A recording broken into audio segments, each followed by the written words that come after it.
নমস্কার বন্ধুরা, আমার চ্যানেল সৌভাগ্য অ্যাস্ট্রো তাতে আপনাদের অনেক অনেক সুস্বাগতম। আজকে টিপস বলবো এমন যেটা আপনাদের মন প্রাণ সবকিছু একদম সতেজ করে দেবে। চলুন তাহলে শুরু করা যাক। আপনারা নিশ্চয়ই জানেন আমার একটাই আর্জি, সেটা হচ্ছে চ্যানেলটা সাবস্ক্রাইব করবেন, লাইক শেয়ার করে অন্যজনকেও এই সুন্দর ভিডিওটা দেখার জন্য এবং শোনার জন্য সুযোগ করে দেবেন। আজকে আমি নারকোল নিয়ে কয়েকটা টিপস বলবো। প্রথমত, আপনি একটা নারকোল রান্নাঘরের এমন একটা জায়গায় রাখুন যেখানে সবাই যেন নারকোলটাকে রোজ দেখতে পায়। কদিন রাখবেন? 3 দিন রাখবেন, কিন্তু কেউ যেন রান্নাঘরে ঢুকে সেই নারকোলটা স্পর্শ না করে, কিন্তু দেখতে পাবে। এইভাবে 3 দিন রাখার পরে 4র্থ নম্বর দিনে বাড়ির যে কেউ সদস্য সেই নারকোলটা দিয়ে কোনো মিষ্টি তৈরি করে ফেলুন এবং সবাই মিলে সেই মিষ্টি খান। যে কোনো রকম মিষ্টি আপনার পছন্দ মতো। এবার দ্বিতীয় টিপস হচ্ছে, আপনার মনে যদি কোনো অবসাদ বাসা বেঁধে থাকে, মন ভালো লাগছে না বা মনের মধ্যে একটা অজানা অশান্তি, তাহলে ঘুমোতে যাওয়ার আগে যে কোনো দিন একটা নারকোল আপনার মাথার কাছে রেখে, একটা চেয়ারে বা বেডসাইড টেবিল যে কোনো জায়গায় মাথার কাছে রেখে ঘুমিয়ে পড়ুন। পরের দিন সেটাকে সরিয়ে নিন। এইভাবে একটা দিন করলেই হবে।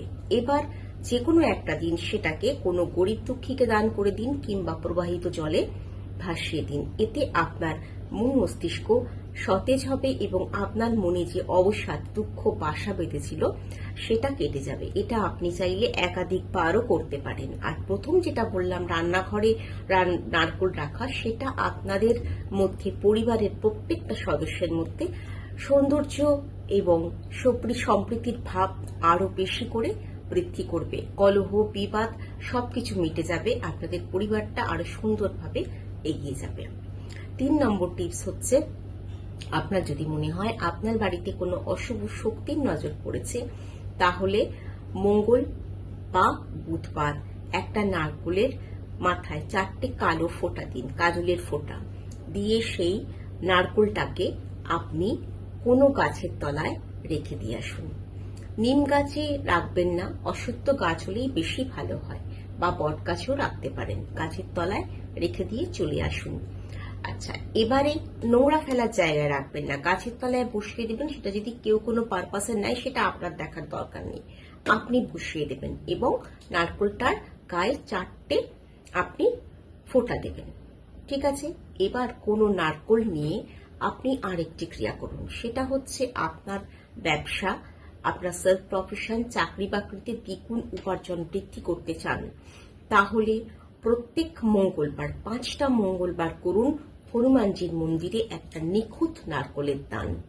এটা আপনার মান সম্মান যেরকম বৃদ্ধি করবে, তেমনি আপনার অর্থ উপার্জনের পথ খুলে যাবে। আর 3 নম্বর যেটা বললাম কালো টিকা দিয়ে, ওতে আপনার বাড়ির সমস্ত নেগেটিভিটি বা কুনজর যেটা আপনার মনে হচ্ছে সেটা চলে যাবে এবং আপনার বাড়ির প্রত্যেকের স্বাস্থ্য ভালো হবে এবং সবাই ভালোভাবে থাকতে পারবেন।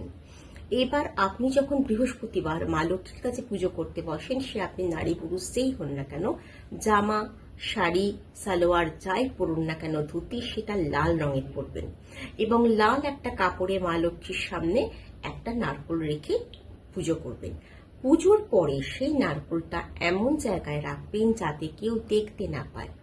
আপনি যখন পুজো করছেন আপনার দায়িত্বে সেটা একটা কোনো নিরাপদ জায়গায় লুকিয়ে রাখবেন। লুকিয়ে রাখুন বেশ কিছুদিন। এবার এটা যদি শুকনো নারকোল নিতে পারেন বেশি ভালো হয়, সেটাকে প্রিজার্ভ করা অনেক সহজ, নষ্ট হয় না। লুকিয়ে রাখুন।